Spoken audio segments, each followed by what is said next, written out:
No vienen de cuentos y no siempre salen del bosque como muchos creen.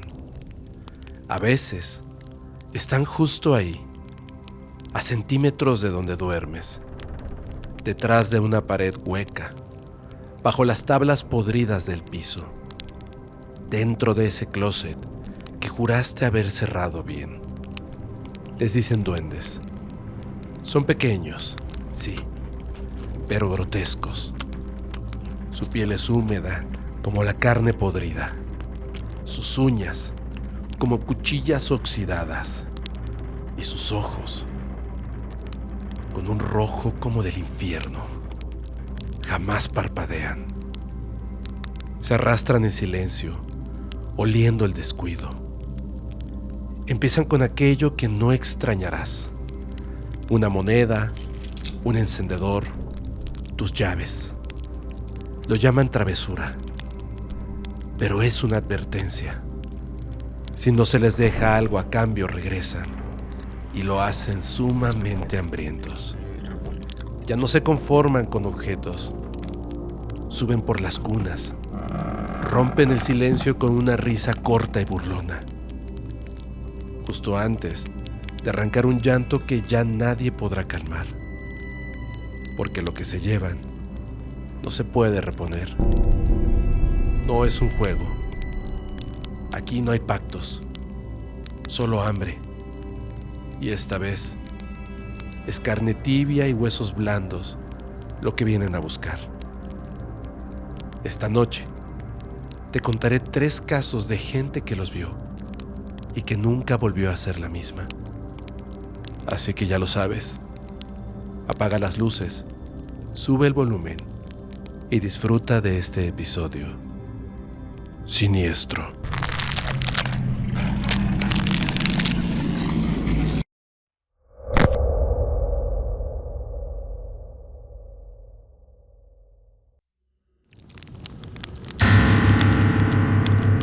Las figuras de madera.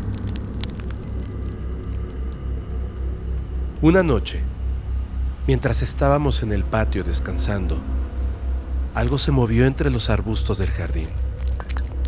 No era un animal común. La figura era baja, más grande que un gato, demasiado rápida, demasiado consciente. Lo peor no fue el movimiento, sino el sonido. Una risa corta, infantil, seca, pero inhumana. Joaquín, mi hermano menor de apenas 5 años, corrió emocionado hacia los matorrales. Creyó haber visto un niño pequeño jugando. Mi madre reaccionó a tiempo. Se levantó de golpe, lo alcanzó y lo jaló del brazo. Pero Joaquín ya había estirado la mano hacia el follaje. Su grito rompió la calma. La sangre brotó de inmediato. 3 surcos profundos enrojecieron todo su brazo. El corte no era normal. La piel no solo estaba abierta, estaba impregnada de una baba espesa, de olor pútrido, como carne podrida mezclada con humedad. Mi madre palideció y con voz cortada nos ordenó entrar a la casa. En la sala, mientras improvisaba una cura para la herida de mi hermano Joaquín, nos prohibió volver a acercarnos si volvíamos a ver o escuchar algo así. Lo dijo con un miedo que nunca le habíamos visto. Y fue entonces cuando nos contó la historia que cargaba desde su infancia. Ella tenía 12 años cuando esto pasó. Lo vio todo, lo vivió, y desde entonces existe con miedo. Todo empezó en Villa del Carbón, Estado de México. Era el pueblo donde mi madre había crecido. Un lugar de calles polvorientas y casas viejas mirando hacia un bosque que nadie, absolutamente nadie recorría de noche. Allí vivieron unos vecinos suyos, Julián, su esposa Ana y sus 2 hijos pequeños. La familia había llegado con la esperanza de empezar de cero después de algunos problemas en la ciudad. Compraron una casa grande, con jardín y una vista perfecta hacia la sierra. El precio era tan ridículamente bajo que cualquiera habría sospechado algo. Ellos no. La primera noche fue de cajas, muebles, cansancio. Al final, se durmieron en camas improvisadas. Julián, el papá, dejó la ventana abierta para dejar entrar el aire fresco. A las 3 de la madrugada, despertó sobresaltado. El cuarto estaba helado. No era la brisa, era algo distinto. Una corriente densa, fría. El interior estaba helando. Y afuera, la temperatura era más caliente. Entonces, escuchó una risa, bajita, hueca, infantil, pero muy extraña. Después, un murmullo, como si alguien hablara dentro de la habitación. Julián se levantó, cerró la ventana de golpe y al girarse, alcanzó a ver una sombra baja, arrastrándose hacia la puerta. No caminaba, se deslizaba. Parpadeó y ya no estaba. A la mañana siguiente, frente a la puerta principal, encontró 2 figuras pequeñas, talladas en madera. Eran réplicas exactas de sus hijos. Las mismas caras, las mismas facciones, sin expresión alguna. Pero los ojos eran 2 huecos negros, profundos, imposibles de mirar por mucho tiempo. Su reacción fue aplastarlas con rabia, como si con eso rompiera la macabra broma. Pero el crujido no fue seco como la madera común. Sonó como si fueran huesos y carne. Un líquido espeso y fétido salió de los pedazos de madera. Más tarde, en el trabajo, Julián le contó lo que había ocurrido a un compañero. Este hombre lo miró serio y después de unos segundos de silencio, le advirtió: Julián, esto no es un juego. Aquí en estas tierras hay duendes. Lo que viste fue un regalo de bienvenida. No debiste romperlo. Julián se burló. Esa risa de incredulidad, pero a la vez nerviosa, selló su condena. La siguiente noche, el frío dentro de la casa era insoportable.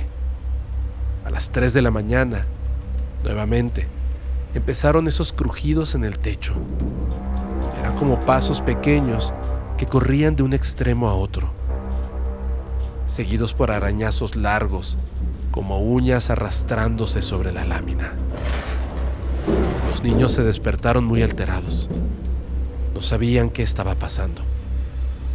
De pronto, los ruidos ya no venían de arriba. Estaban dentro. Sombras pequeñas se movían en las esquinas. Sus respiraciones agitadas, ansiosas, llenaban el cuarto. El aire olía a carne podrida y tierra húmeda. Ana abrió los ojos justo cuando escuchó un portazo en el pasillo.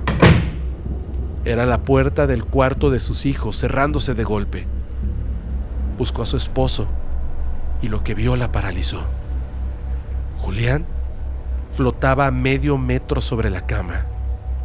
Sus brazos y piernas estaban torcidos en ángulos imposibles, como si alguien los jalara con fuerza desde varios lados a la vez.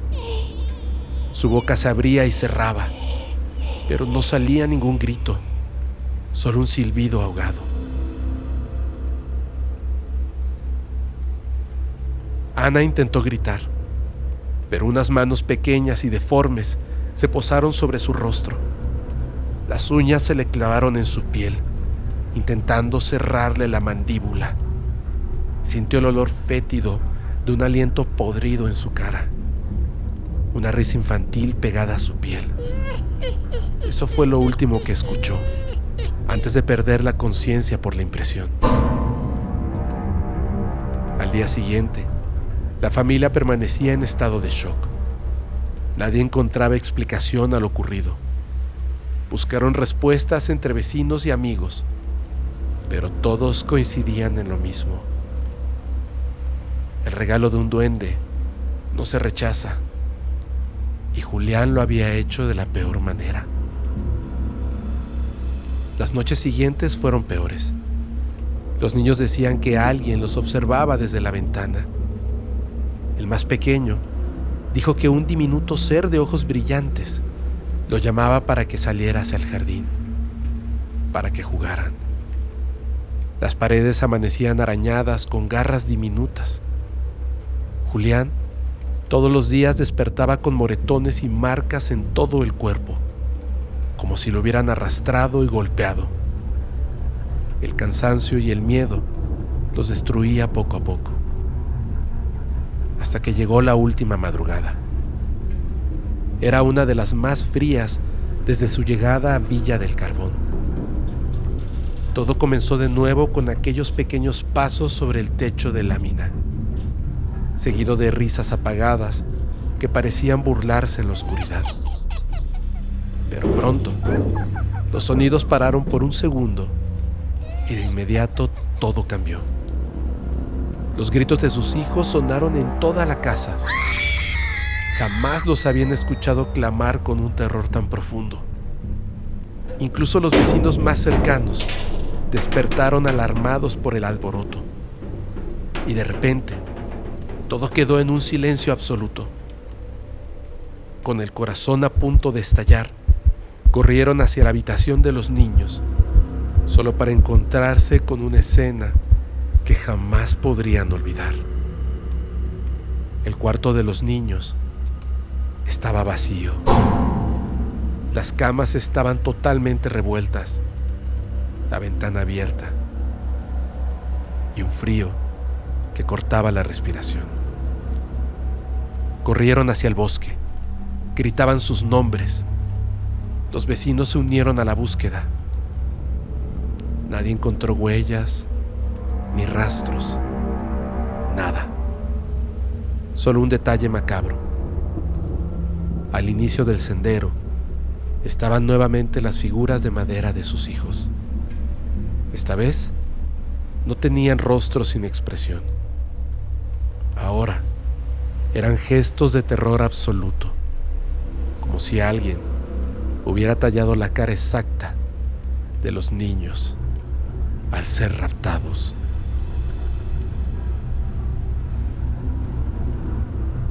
Ana y Julián no se rindieron.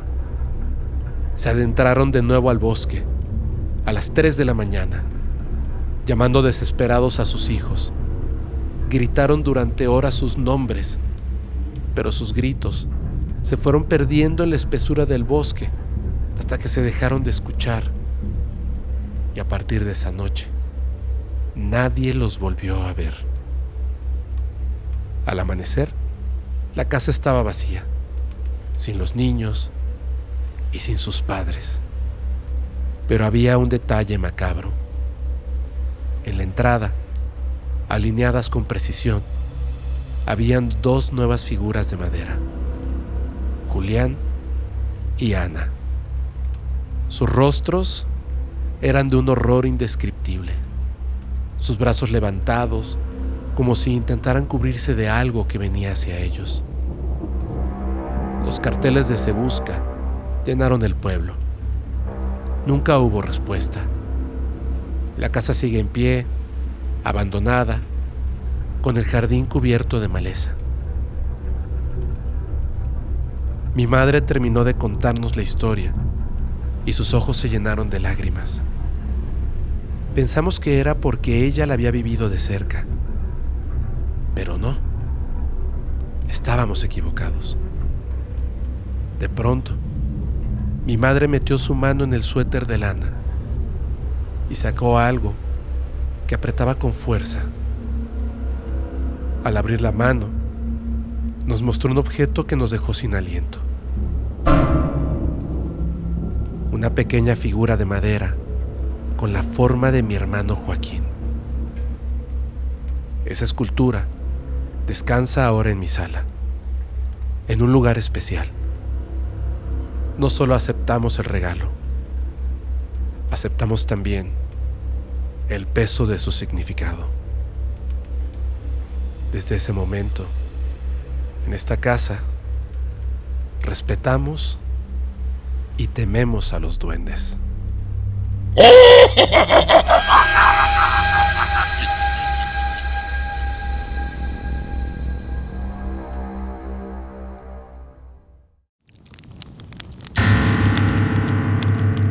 El árbol maldito. Odio a esos malditos duendes. No soporto ni siquiera la visión de una simple figurilla que los represente. Arruinaron mi vida, destrozaron a mi familia y lo peor, se llevaron a Samuel. No son cuentos para niños ni fábulas inofensivas. Son criaturas perversas, movidas por un odio profundo hacia los humanos.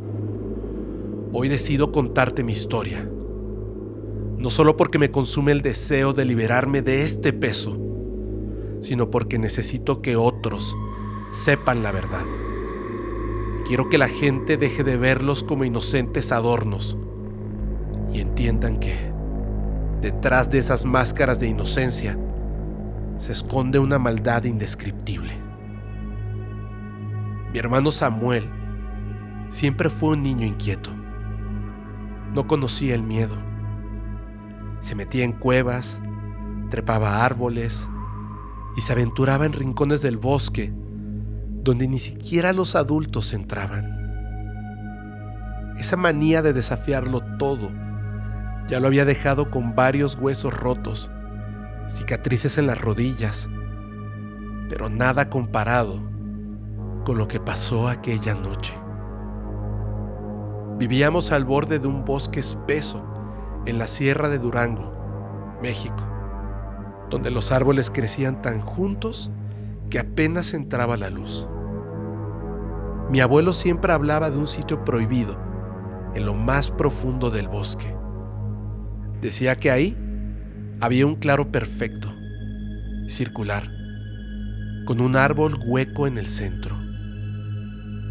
No vayan nunca ahí, nos decía con un tono que no admitía bromas. ese árbol está podrido por dentro. La tierra a su alrededor está muerta. Algo vive ahí. Algo maldito. Algo que se lleva a aquellos que lo molestan. Mi hermano siempre se reía de estas historias. Yo no. Yo sí sentía que había algo distinto en ese bosque. Cada vez que me acercaba, notaba cómo todo se apagaba. Ni insectos, ni viento, ni pájaros. Nada. El silencio era absoluto. Aquella noche estábamos jugando con linternas en el patio. Samuel se detuvo de golpe. Y lo recuerdo. Lo dijo con una voz baja, que en aquel momento y ahora me puso los pelos de punta. Hoy voy a ver ese árbol. Ese del que tanto habla el abuelo. Pensé que era una de sus tontas bromas, pero cuando lo miré a la cara, noté algo raro. No estaba bromeando. Tenía esa expresión seria que casi nunca usaba. Dicen que en la noche se escucha hablar al árbol. Yo quiero saber qué dice. Y sin esperar respuesta, tomó su linterna y salió corriendo hacia el bosque. Lo seguí porque, claro, no podía dejarlo solo.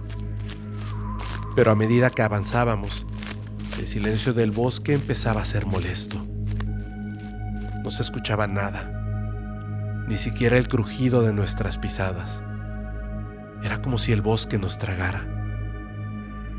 Más de una hora caminando a lo que se supone era el centro del bosque, a lo más profundo. Y cuando llegamos al claro, increíblemente lo vimos.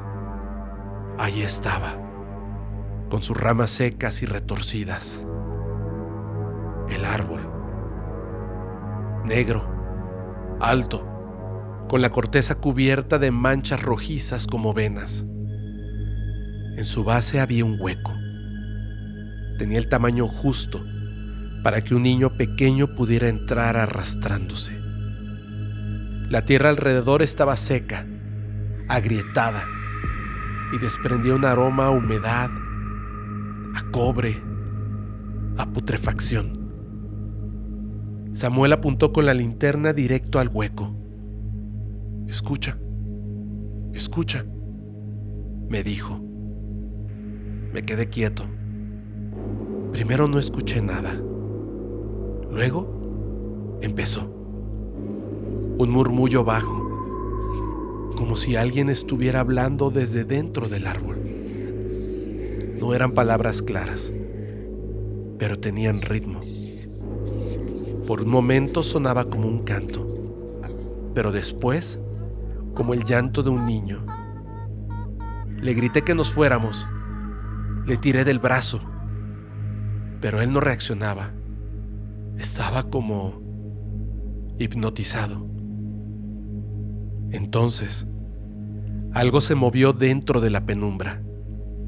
Dos ojos diminutos y brillantes se abrieron en la oscuridad, reflejando una malicia indescriptible.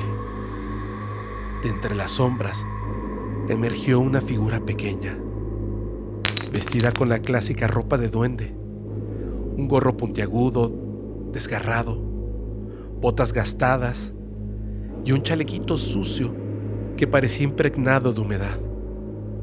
Su sonrisa torcida revelaba dientes afilados, amarillentos, demasiado grandes para su boca, y un sinfín de verrugas en su cara. No era una criatura de un cuento. Era un ser de pesadillas, un ser grotesco que imitaba la inocencia, o al menos eso trataba. Lo hacía para ocultar su verdadera naturaleza depredadora. Samuel gritó. La linterna cayó al suelo, y en menos de un segundo, ese ser lo jaló hacia adentro del hueco. Desapareció ante mis ojos. Me lancé tras él, gritando su nombre, pero lo único que vi fue la linterna rodando hacia el interior, iluminando la negrura por apenas un instante. Y en ese momento alcancé a distinguir una mano huesuda, demasiado larga, que lo estaba arrastrando hacia adentro.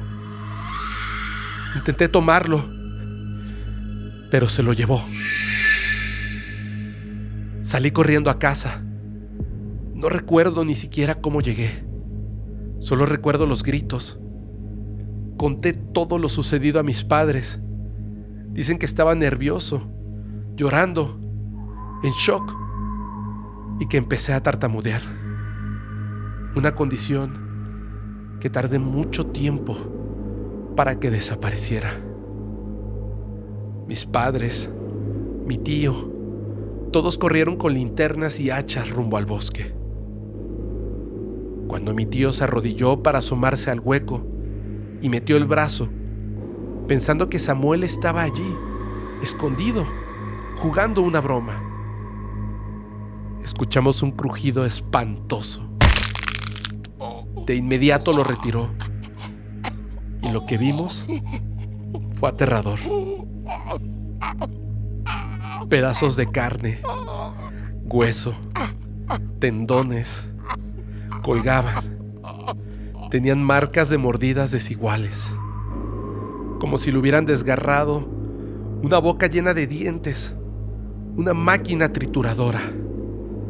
La piel estaba arrancada, dejaba ver su interior. Él temblaba, lloraba, apenas si podía balbucear palabras.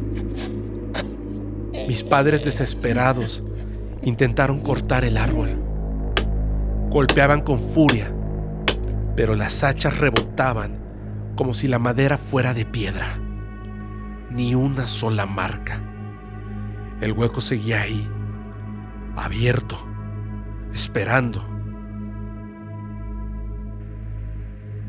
Las semanas siguientes fueron un infierno. La policía buscó por todo el bosque. No encontraron nada. Ni ropa, ni huellas, ni rastros. El caso se cerró como desaparición. Pero nosotros lo sabíamos. Samuel no se había perdido. El árbol, o lo que habitara dentro, se lo había tragado. Mi madre lloraba sin parar. Mi padre se volvió un muerto en vida. Y el árbol seguía ahí, intacto, como si nada hubiera pasado. Años después volví. No sé por qué. Quizás porque quería verlo otra vez. Quizás porque quería convencerme de que fue real. Cuando llegué, me senté frente al hueco y lo insulté, lo provoqué, lo maldije, le grité que me devolviera a mi hermano. Al principio no pasó nada, pero después escuché un murmullo suave y luego una risa. Era él. Era Samuel. Algo o alguien empezó a asomarse. Del hueco salió un rostro, hinchado, deforme, con la piel seca y llena de llagas, los ojos hundidos, pero increíblemente familiares, demasiado familiares. Era Samuel, o lo que quedaba de él. Sus ojos estaban llenos de lágrimas. Me miraba como pidiendo ayuda. Yo no podía moverme. Sentía el cuerpo congelado. El observar a mi hermanito en ese estado me partió el corazón. Cuando pude reaccionar y quise acercarme, Samuel cambió. Sonrió. Una sonrisa triste. Me mostró sus dientes podridos, afilados. Su lengua colgaba, espesa, cubierta de baba. Extendió una mano hacia mí. Estaba a centímetros de tocarlo cuando algo lo jaló violentamente hacia adentro. Su grito retumbó en el hueco y desapareció. Recuperé el control de mi cuerpo. Grité su nombre una y otra vez hasta que la garganta me ardió.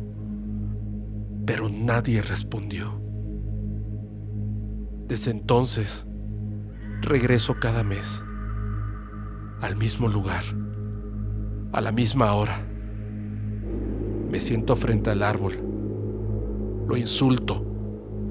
Grito el nombre de mi hermano, lleno de rabia, esperando una respuesta. Pero nunca lo he vuelto a ver. A veces, cuando me acerco al hueco, escucho un llanto apagado, muy triste, muy lejano, como si viniera desde lo más profundo de la tierra. No sé cuánto tiempo más podré resistir antes de entrar yo también, para ver una vez más a mi hermano, o lo que haya quedado de él.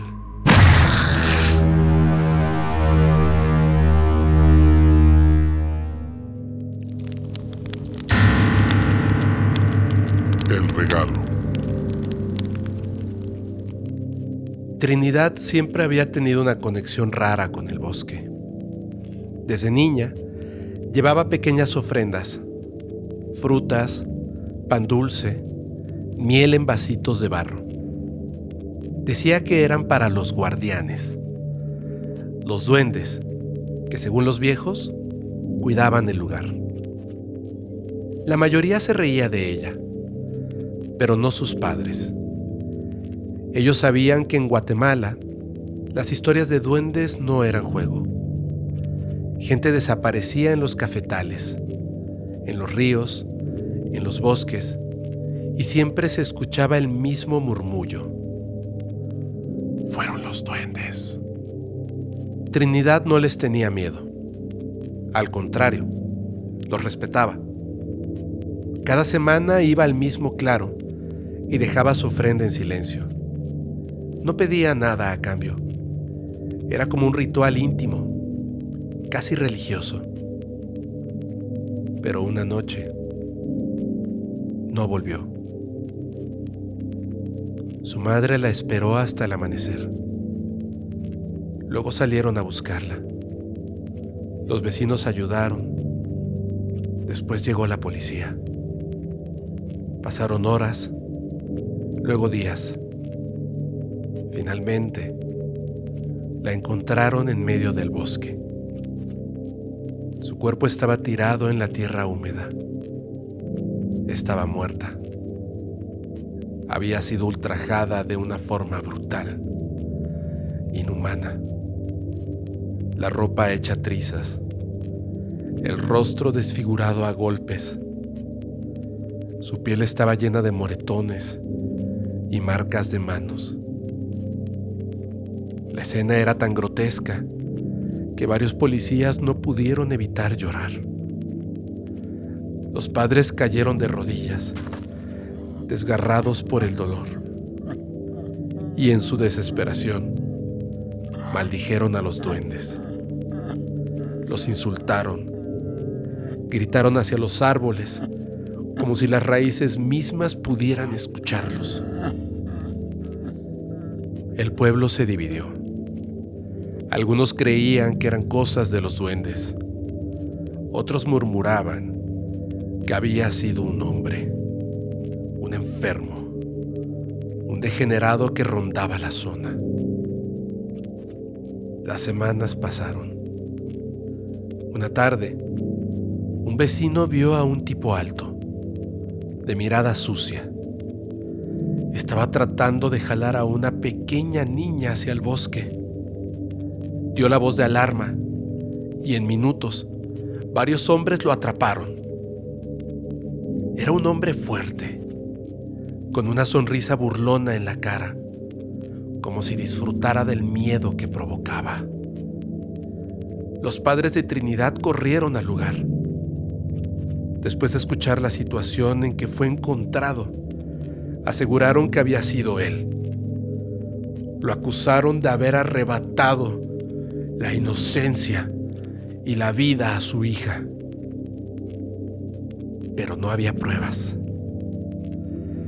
La policía lo interrogó, lo registró y finalmente lo dejaron libre.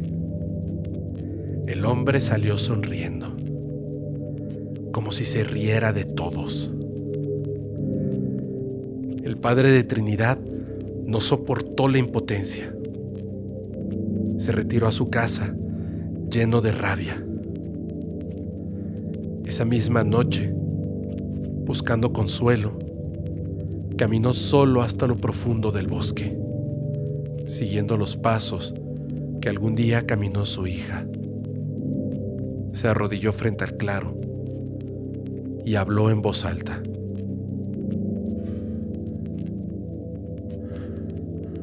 Perdónenme. Ahora sé que no fueron ustedes. Yo los acusé. Yo los maldije. Estaba ciego por el dolor. Pero ahora sé la verdad. Aquí les traigo ofrendas, porque sé que mi hija los quería.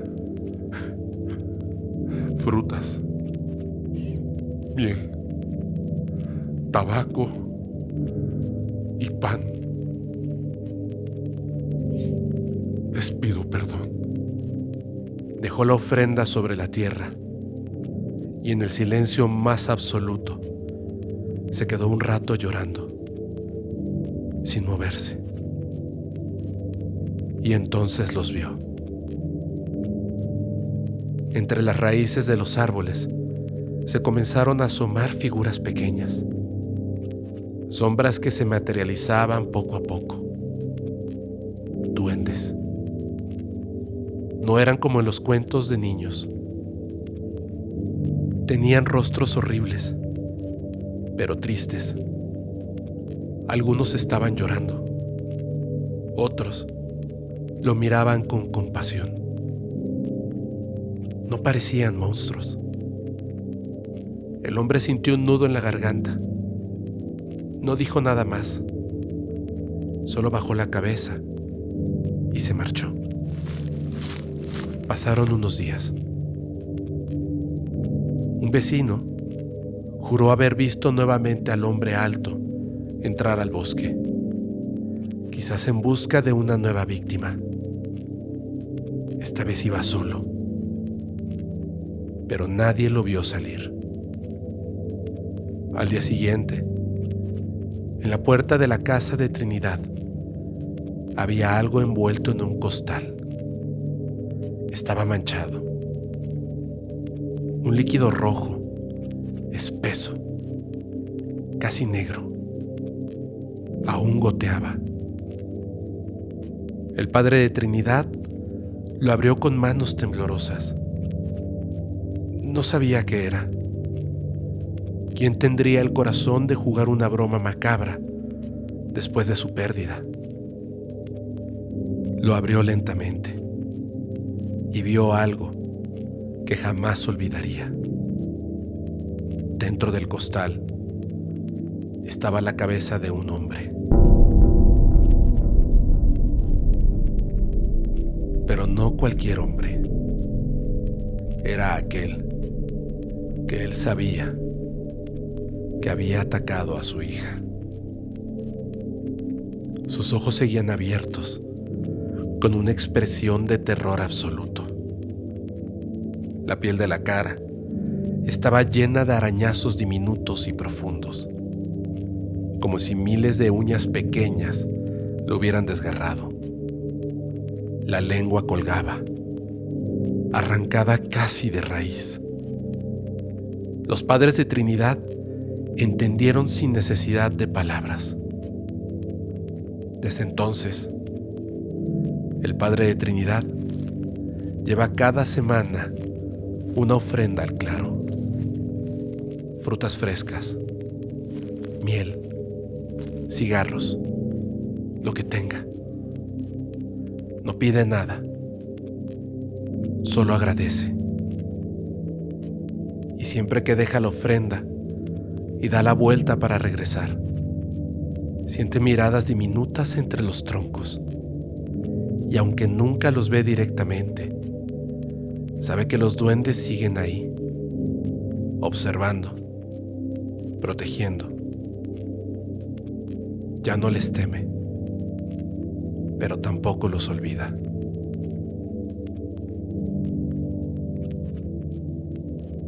Yo soy tu amigo Fepo. Si sobreviviste a escuchar estas historias, suscríbete ahora mismo. Déjanos tu like y comparte este episodio en todas tus redes sociales y grupos. Hagamos que estas historias lleguen a cada rincón donde alguien busque una noche de verdadero terror. Antes de finalizar, te pregunto, ¿te atreves a escuchar el siguiente episodio de Siniestro?